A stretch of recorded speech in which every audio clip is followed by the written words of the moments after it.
Okay, so let's get into it. Today, we are doing a deep dive into some really intensely philosophical source material. It's a Japanese text that tries to map out the entire human journey. It really does. It's this whole arc from a state of, well, what it calls separation, all the way to the power of integration. And the mission here for us today is to try and unpack this one huge question it poses. Right. How does this fundamental feeling of deficiency, of anxiety, how does that define our entire existence? Yeah. And what does it actually take to shift that foundation? That idea of a structural shift is so important. The whole philosophy starts from this one premise, this one ancient event. The separation of the self from what it calls the infinite source soul, the Congo. And the moment that happens, boom. Exactly. That initial split, that's the source of it all. It immediately creates two core feelings. First, there's a sense of deficiency. The text calls it kitsubukan. Kitsupukan. So the feeling that something is just missing. Yes, fundamentally missing. And the second is this deep, persistent, almost chronic anxiety, fuankan. So right from the start, we feel incomplete and anxious. And that anxiety then triggers Now, a response. an immediate, automatic, and, universal response. The need for self-protection. Of course, that makes sense. We feel it every day. You're compelled to protect yourself, your family, your ideas, No. your nation. But here's the key insight from the source. Okay. The very act of protection is isolation. It calls it karitsu. I think I see where this is going. To protect yourself, you first have to define a threat, something external. You have to. You have to recognize that harm exists out there, which immediately creates an us versus them. So the search for safety actually forces you deeper into separation. You're trapped. And that brings us to this paradox, which the text calls, well, it calls it marvelous. Marvelous. Yeah, because think about it. If every single person on the planet is driven by the exact same anxiety, And we're all doing the same thing, trying to protect ourselves. we're all universally performing the same act of isolation. Wait, so if everyone is doing it, then we're all united in the project of being isolated. Exactly. Yeah. So in a strange way, no one is truly isolated. We're all in this together. But it doesn't feel that way. That's the marvelous part. Humanity holds both at the same time. We're performing a universal, shared act while feeling totally, uniquely alone inside our own little fortress.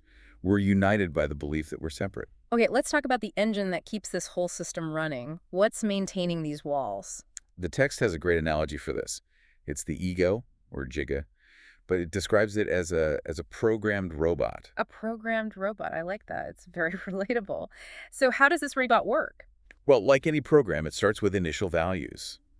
Think of these as your earliest, deepest beliefs, your childhood memories, the emotional imprints you got right at the start. The foundation of your worldview. Right. And for the rest of your life, every single thing you experience, every piece of information gets filtered through that initial programming. So the robot isn't designed to find the truth. Not at all. It's designed for one thing, self-preservation based on the original code. And what happens when something comes along that contradicts the code? It's fundamentally incapable of receiving it accurately. All incoming data gets judged on just two things. Is it safe and is it convenient? Safe and convenient. So if I hear, say, a political idea that challenges what I was raised to believe, The robot doesn't try to understand it. It just flags it as unsafe. and it doesn't just flag it. No, it actively rejects it. It excludes the person saying it. You absorb what supports your beliefs, and you literally build the wall higher against anything that might destabilize the program. That explains, well, it explains a lot about the world right now. This fierce sense of righteousness we see everywhere, the Segi can. It's all just robots defending their initial values. And when you scale that up, you get our societies. We build all these systems, morality, laws, civilization itself, to try and manage the chaos of billions of these defensive robots all running at once. But the whole system. The entire thing is built on that original foundation of anxiety and fear. So if civilization is just this massive, anxious construct, does it have a limit? Can this separation just keep accelerating forever? It can't. The source is very clear on this. We live in a 3D finite world. Yugen. Separation needs infinite space to keep going, but our world is limited. Which means it has to hit a wall, a turning point. A reversal, a flip. The text calls it Hanton. And does it say when this happened? Or is it something in the future? It pinpoints an exact moment. It says humanity's accumulated fear, our collective defense mechanism, hit its absolute structural limit with the creation of the final weapon, You mean nuclear the weapons? nuclear weapon. Wow, why that specifically? Because it was the ultimate act of defense that also guaranteed total self-destruction. Mm. Before that, you could argue that defense led to survival. But with nuclear weapons, the logic it ran out of road. The only outcome was annihilation. The collective human consciousness had to face the end of that paradigm. It had to. Which brings us, and you listening, to this critical point. The shift is no longer optional. We have to shift our foundation from that finite, limited self to, well, to the infinite position. A completely different way of seeing everything. A total change in perspective. The finite self is always asking, how do I survive this? The infinite self asks, what shall I create next? Okay, so let's make this practical. What does it actually mean to occupy this infinite position, the position of the creator or Sushu? It means you recognize, on a functional level, that everything in your reality, every person, every event, good or bad, is created by you. Everything. You are the complete and total cause. Okay, that's a huge responsibility. Let's talk about that. If I encounter something truly awful, someone is cruel to me, an event causes real harm, how does this perspective handle that? Am I really responsible for violence against me? This is the hardest part to grasp, but the philosophy is absolutely unwavering on this point. It's not saying the external event isn't real or doesn't hurt, but it relocates the cause internally. You generated the underlying thought, the summon, the fear, that then arranged that person or event to appear as a perfect mirror. A mirror for my own fear. Exactly. And from that position, the whole idea of victim, higaisha, and aggressor, kageisha, it collapses. You can't be a victim because you're the cause, the sikken in Sha. And you can't really be an aggressor because in that infinite state, you are everything. That other person is also you. It takes blame completely out of the equation. It must totally change how you react when things go wrong. It changes the first question you ask. The finite mind, the robot, asks, who did this to me?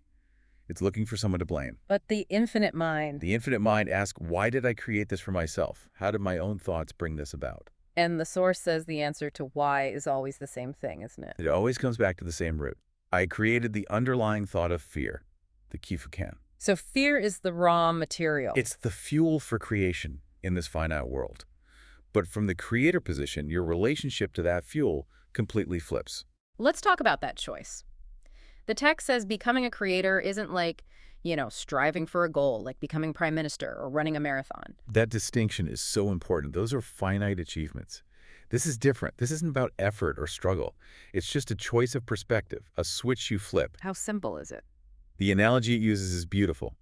It says it's as easy as choosing whether to order udon or soba at a restaurant. That's it. You just decide. You just decide. You move your consciousness from the finite position to the infinite. And the change is instant. Creator thinking begins right away. And the central question is no longer, how do I survive? It's what shall I create now? So what happens to our old friend, the ego robot, the one who spent a lifetime building walls? Its programming gets a new directive. Because the foundation has changed, the robot automatically reverses course. It starts moving toward ego liberation. So it becomes an ally. Becomes the automatic system that helps you manifest the experiences you choose to create, instead of just defending you from the ones you fear. Which brings us back to fear. And this is the part that I find really fascinating. The creator doesn't get rid of fear. No, absolutely not. That seems so counterintuitive. Right. It does. Why would you keep it? Because the human experience is finite. The text says it's, around 80 years. And the goal of the creator playing in this reality is to maximize the dynamic use of the ability to feel fear. If you get rid of fear, you get rid of the drama, the range of experience. You get rid of the waves. Fear becomes a creative tool. The creator uses it to generate phenomena, to create challenges in life. And the joy you get from navigating those waves, whether you do it skillfully or you wipe out, that creates a joyful thought. And that joyful thought then creates a joyful future, which I'm guessing still has to have challenges in it. Of course. It has to. Oh. It's a continuous, powerful cycle. Fear creates a wave, navigating the wave creates joy, and that joy seeds the next wave. Yeah. It's a dynamic, vibrant way to live, not just hide. So in the end, other people aren't enemies anymore. They're cooperative partners. They are playing the roles you need them to play. embodying the challenges your own fear thoughts created so you can have the experience of the game. So every event, even the tough ones, becomes valuable. Deeply valuable, deeply cherished.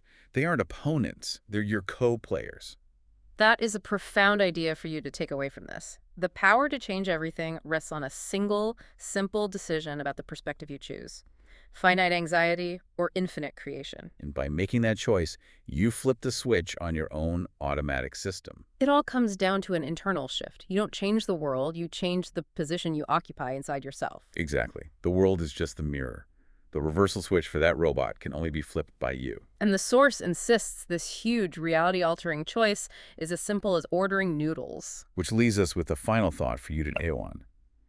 If the choice between unlimited joy and creation on one side, and limited fear and safety on the other, if it's really as simple as choosing between soba and udon, why do almost all of us, almost all the time, keep ordering the finite?